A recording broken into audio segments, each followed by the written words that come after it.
Tobu, and as usual, it's always my pleasure being with you.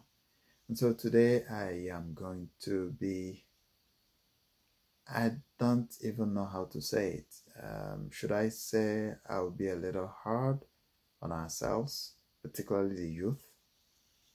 But at the same time, this is pretty much more like words of encouragement because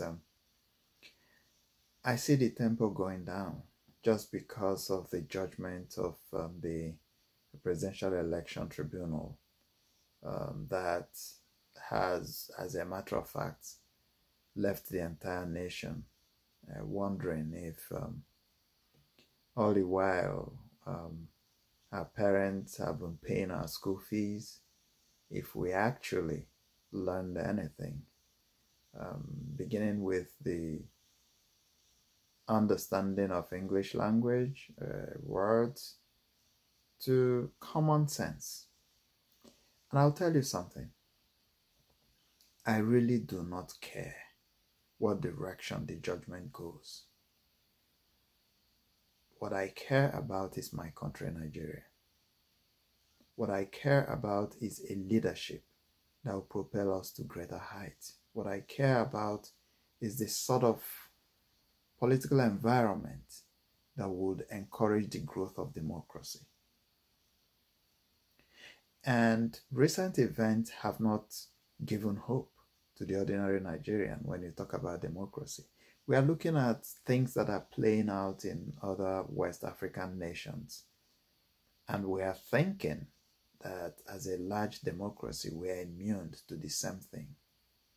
And the only thing I can say to our politicians is to not forget in a hurry what played out in 1983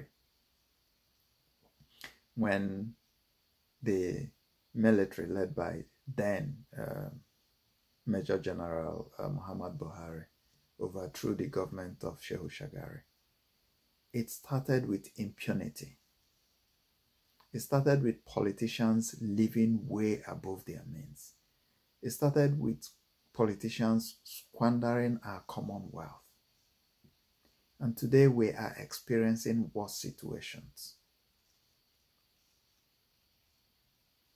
Since I was born, I do not think Nigeria has experienced the level of hardship that we currently are facing. And we have a lot of politicians living in affluence, stashing our resources out of the country, owning properties overseas, with their family all relocated overseas. Yet, we say we are practicing democracy. I'm not sure how well democracy has favored the Nigerian nation. And we are beginning to once again be tempted into drifting away from democracy. That is an unfortunate situation. And that's a path we do not want to venture anymore. And so, my word of hope today is that rather than the tempo going down, it should go higher. Remember the effect of EndSARS protest. Remember that's eventually what led to mass participation of the youth during the 2023 general elections. And so, if because the wishes of the people seem to have been subverted, hiding under legal technicalities, that's the end of the road, then we are missing the point. Jack buying is not going to solve our problem because nobody is going to solve our problem for us. We need to remedy our situation in Nigeria as a people. And the older generation have failed woefully. I remember my once interaction with the former governor of Anambra State, Dr. Chukwuemeka Ezeife Okwadike, who once told me that his generation has failed Nigeria and that the youth at the time should not be upset with them. I believe this was sometime around 2013. about 10 years ago. Today, the situation seems to be getting worse. And my words of encouragement is, this is the time to rise up. Don't leave your country for nobody. It belongs to you and I. We'll have to chase the bad eggs out of government. Not through any form of violence. We need to use our brain. And that's the reason why we have to closely monitor what's going on with the judiciary. Now we're done with the tribunal. The case has gone up to the Supreme Court. So let's see what happens. Let's be faithful. Let's keep praying. That's what we know best how to do. But unfortunately, I don't know any of the developed nations that prays as much as Nigeria does. But at the end of the day, praying does not solve our problem. We are simply too religious, but we are not spiritual. We always remember to call the name of God, the name of Jesus Christ, the name of Muhammad at the time of crisis. But do we really obey the teachings of those great leaders of the two major religions that we are killing each other for? Before the coming of the white man, we had our traditional religion.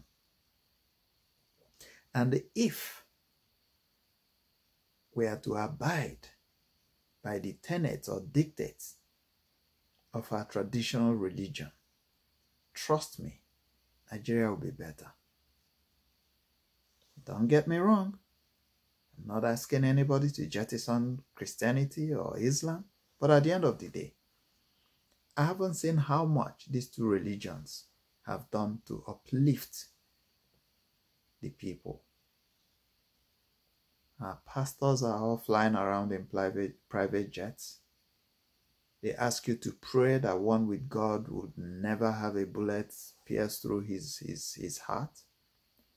But they are all walking around with tons of security men, bodyguards all over the place. The entourage in some cases are larger than that of the politicians that we criticize. Same goes for our imams. Dining with the high and mighty, the rich politicians, without paying attention to the suffering of the masses. And so, like I said, words of encouragement, hang in there. Watch and pray. As you pray, keep your eyes open and watch. Let no one again tell you to close your eyes. Open your eyes while you pray. All right? God gave you those eyes to see. As you pray, watch. That's what Christ said to his disciples. Watch and pray. We will see to the end of it. But at the end of the day, if we do not sit up as a people, look at democracy slip through our hands. Look at our nation slide into anarchy and chaos. We do not want that. But the price we have to pay is to pay attention and act accordingly. The older generation have not provided any form of mentorship that would guarantee good leadership for the younger generation. That's unfortunate. If we have to learn the hard way, let us do that. But trust me, we just cannot continue this way. And Japa is not the solution, because what we do is we are taking out our best to overdevelop already developed nations. And in so doing, we are not just belittling ourselves, but we are losing our sense of value. And we are giving away our sovereignty without knowing it. And so, yes, disappointing, demoralizing, but there's still hope. And that hope is here. It lives in you, it lives in me. We have to make the change to move our nation forward. If democracy is not working, perhaps it's time we created our own system of government that will lead us to the promised land. I once advocated on my show, A Chat to the Professional, that we should begin to create our own internal policies that suit our socio-cultural environment. When we talk about accounting standards, when we talk about economics or the world economy, why aren't we creating policies that are tailored towards addressing our peculiar issues? You can't have an accounting standard that is similar to what obtains in the United States or the United Kingdom when you do not have the same socio-cultural environment. Your accountability system is different.